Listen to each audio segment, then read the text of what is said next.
इस मूवी की शुरुआत में हमें कोस्टा रिका कंट्री दिखाई जाती है और यहाँ पे एक हेलीकॉप्टर की मदद से डॉक्टर माइकल मॉर्बियस अपने कुछ लोगों के साथ एक ऐसी पहाड़ी पर पहुँचते हैं जहाँ पर कुछ खास तरीके के चमगादड़ पाए जाते थे।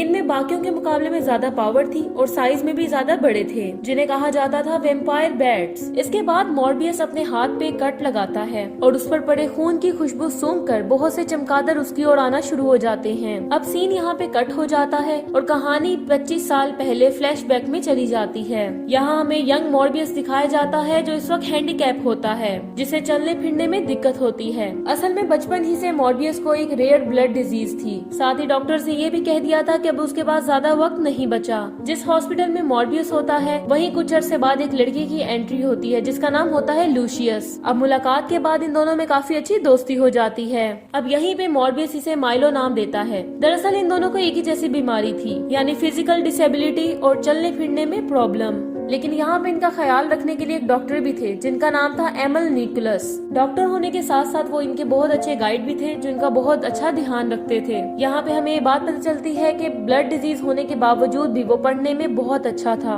और यही वजह है कि मॉर्बियस की इंटेलिजेंस को देखते हुए उसे यूएस पढ़ने के लिए भेजा जाता है और एक स्पेशल स्कूल में तालीम हासिल करने के बाद वो एक बहुत अच्छा डॉक्टर बनता है और एक सिंथेटिक ब्लड से उसने काफी ज्यादा लोगों की जान बचाई थी और इसी वजह से उसे नोबेल प्राइज भी दिया जाता है। एक दिन मॉर्बियस अपने लैब में काम कर रहा था। उसका लैब अमेरिका के शहर न्यूयॉर्क में था जहां वो अपनी कोलीग मार्टिन के साथ था। दरअसल मॉर्बियस यहाँ मार्टिन के साथ अपने रेयर ब्लड डिजीज को ठीक करने के लिए कई सालों से बहुत से एक्सपेरिमेंट्स कर रहा था और फाइनली काफी सालों की मेहनत के बाद आज उसे थोड़ा सा तरीका मिल गया था जिसमें वो वेम्पायर बैट्स के डीएनए को ह्यूमन डीएनए के साथ मिला देता है और इन दोनों की हेल्प से एक सीरम को तैयार करता है। उसे यकीन था कि ये सीरम उसकी फिजिकल डिसेबिलिटी को खत्म कर देगा। इस एक्सपेरिमेंट को खत्म करने के बाद वो ये खुशखबरी अपने दोस्त माइलो से भी शेयर करने जाता है और यहाँ हम माइलो को देख सकते हैं कि वो बहुत अच्छी फैमिली से बिलोंग करता था और सबसे खास बात ये थी कि मॉर्बियस ने जितने भी अपने बड़े बड़े एक्सपेरिमेंट्स किए थे उनकी फंडिंग उसे माइलो से मिली थी। अब वो माइलो को बताता है कि उसने एक ऐसा सीरम बनाया है जो उसकी फिजिकल डिसेबिलिटी को खत्म कर देगा, लेकिन वो एक्सपेरिमेंट खतरनाक हो सकता है इसलिए वो इसे करने के लिए कहीं दूर जाएगा। अब सीन शिफ्ट होता है इंटरनेशनल वाटर में जहाँ एक शिप की मदद से मॉर्बियस मार्टिन के साथ कई किराए के गुंडे भी अपने साथ इस एक्सपेरिमेंट को कंप्लीट करने के लिए ले जाता है। अब समुद्र के बीच में वो वक्त आ गया था जब माइकल अपने ऊपर ये एक्सपेरिमेंट करने वाला था जहां मार्टिन उस सीरम को मॉर्बियस की बॉडी में इंजेक्ट करती है, लेकिन यहाँ तो उसका उल्टा ही रिएक्शन देखने को मिलता है। इंसान की बॉडी दरिंदे में बदलना शुरू हो जाती है। मॉर्बियस की हालत काफी ज्यादा खराब हो जाती है और यही मॉर्बियस ह्यूमन से एक वेम्पायर में बदल जाता है। ये पूरा प्रोसेस बहुत पेनफुल था और हर जगह उथल मुथल हो गई थी, जिस वजह से वहाँ पे मौजूद सब लोग अपनी अपनी बंदूकों को लेकर अलर्ट हो जाते हैं और जब मॉर्बियस उनके सामने आता है तो ये सब लोग डर जाते हैं उसे देख के और गन उसकी तरफ कर लेते हैं। अब वेम्पायर बना मॉर्बियस बिल्कुल भी अपने कंट्रोल में नहीं था। उसकी ताकत 100 गुना बढ़ चुकी थी। सुपर फास्टनेस और सुपर स्ट्रेंथ उसमें आ गई थी और शक्ति बहुत ज्यादा बढ़ गई थी और उसी ताकत का इस्तेमाल करते हुए मॉर्बियस वहाँ पे मौजूद सब लोगों को जान से मार देता है और उन्हें मार के उनकी बॉडी से सारा खून कंज्यूम कर लेता है। यहाँ पे मार्टिन भी थी जो इस हादसे के दौरान बेहोश हो गई थी। अब अगले दिन जब मॉर्बियस को होश आता है तो वो देखता है सब लोग जान से मारे जा चुके हैं और जब वो सीसीटीवी फुटेज देखता है तो वहाँ वो अपने आप को पाता है कहीं पुलिस ने उसे पकड़ ले, इस वजह से वो सीसीटीवी फुटेज को मिटा देता है। लेकिन उसके दोस्त मार्टिन को सही इलाज की जरूरत थी। अब जब वहाँ पे पुलिस आती है इन्वेस्टिगेशन के लिए तो वो मार्टिन को अपने साथ ले जाती है और मॉर्बियस को डर होता है कि कहीं वो पकड़ा न जाए, इसलिए वो वहाँ से पहले ही भाग जाता है। अब मॉर्बियस अपनी लैब में पहुँचता है और अपनी स्ट्रेंथ को चेक करने के लिए अलग अलग एक्सपेरिमेंट्स करता है। अपनी पावर्स को चेक करने के साथ साथ वो ये भी चेक करता है कि उसे ह्यूमन ब्लड की बहुत ज्यादा जरूरत है और अगर वो ये ब्लड कंज्यूम नहीं करेगा तो वो पहले जैसा हो जाएगा, यानी कि अपने पुराने जिस्म में वापस आ जाएगा। क्योंकि डॉक्टर माइकल मॉर्बियस एक अच्छा इंसान था इसलिए वो ये नहीं चाहता कि वो अपने लिए किसी और की जान ले, इसलिए वो अपने बनाए गए सिंथेटिक ब्लड को दोबारा यूज करना शुरू कर देता है। लेकिन यूज करने के बाद उसे ये बात का एहसास होता है कि सिंथेटिक ब्लड यूज करने के बाद सिर्फ 6 घंटे तक ही काम करता है, यानी हर 6 घंटों में उसे वो ब्लड कंज्यूम करना ही पड़ेगा और अगर रेगुलर बेसिस पे उसने ब्लड कंज्यूम करना शुरू कर दिया तो उसकी लिमिट और भी कम हो जाएगी और फिर एक वक्त वो आएगा जब सिंथेटिक ब्लड उस पर काम नहीं करेगा और उसे मजबूरन ह्यूमन ब्लड कंज्यूम करना पड़ेगा।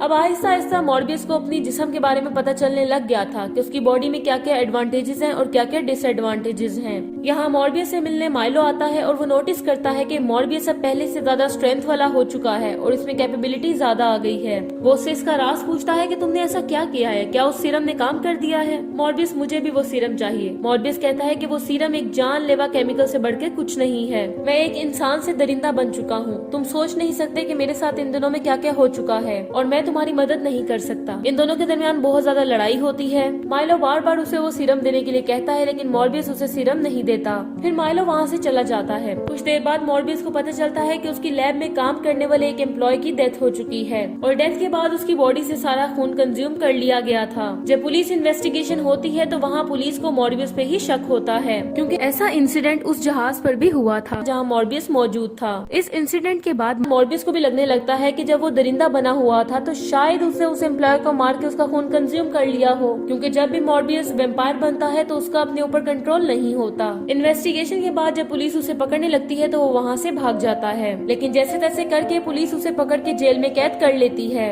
अब उसे पुलिस स्टेशन में रखा जाता है और उससे मिलने के लिए उसका पुराना दोस्त लूशियस आता है। उसके हाथ में एक छड़ी होती है और साथ ही खून की थैली, जिसे वो वापसी पे वहीं छोड़ देता है। जिसके बाद मॉर्बियस को इस बात का यकीन हो जाता है कि कहीं न कहीं लूशियस ने भी अपनी बॉडी में उस सीरम को इंजेक्ट किया है, जिससे उसकी बॉडी काफी ज्यादा हील हुई नजर आ रही है। और साथ ही उसे ये बात क्लियर हो जाती है कि उस एम्प्लॉय की डेथ मॉर्बियस की वजह से नहीं बल्कि लूशियस की वजह से हुई थी और अब लूशियस कहीं अपने खून की भूख मिटाने के लिए कहीं और लोगों को न मार डाले, इसलिए मॉर्बियस वहाँ से जेल तोड़कर भाग जाता है। यहाँ से जाने के बाद मॉर्बियस लूशियस के पास जाता है और उसे कहता है कि तुम अब एक दरिंदे बन चुके हो, खुद को कंट्रोल में लेकर आओ, और उसे कहता है कि वो उसकी मदद कर सकता है। लेकिन लूशियस उसकी कोई भी बात नहीं मानता और उसे जान से मारने की कोशिश करता है। अब लूशियस मॉर्बियस को एक ऑफर देता है कि हमारे पास जो ताकत है वो दुनिया में किसी के पास नहीं, और अगर हम दोनों मिलकर काम करें तो न जाने क्या क्या कर सकते हैं। लेकिन मॉर्बियस उसका साथ निभाने से मना कर देता है। पहले लूशियस मॉर्बियस को अपने साथ मिलाना चाहता था, लेकिन जब उसे पता चलता है कि वो उसकी साजिश में कामयाब नहीं होने देगा तो वो हर मुमकिन कोशिश करता है कि मॉर्बियस को पुलिस पकड़ ले या उसे खत्म कर दे,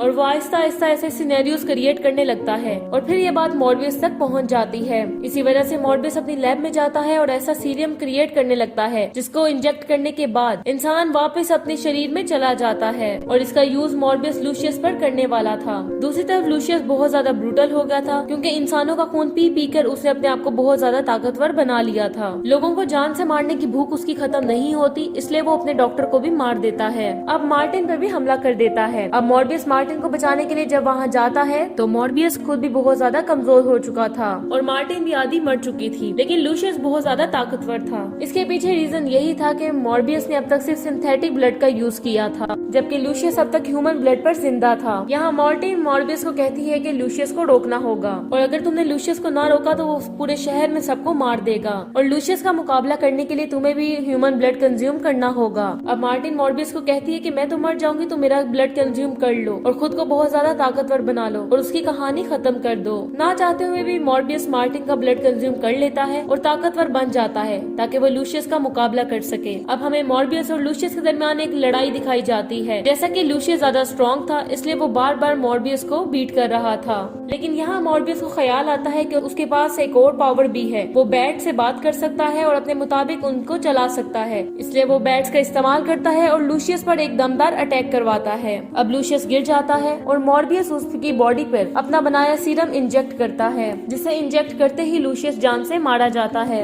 अब मॉर्बियस वहाँ से चला जाता है। अब अगले सीन में हमें मार्टिन दिखाई देती है जो पहले अधमरी हालत में थी लेकिन अब अपने आप को रीहील कर चुकी थी, जिसमें मॉर्बियस जैसी ताकत आ चुकी थी, क्योंकि इसका रीजन था लूशियस। लूशियस ने उसे अधमरा किया था, पूरा नहीं मारा था। अगर पूरा मारता तो वो मर जाती, लेकिन वो अधमरी थी इसलिए उसकी बॉडी ने रीहील करके बैट्स के साथ कम्युनिकेट कर लिया। यही वजह थी कि अब भी वो एक वेम्पायर बन चुकी थी। और इसी के साथ ये मूवी यहीं पर एंड हो जाती है। Thank you so much for watching.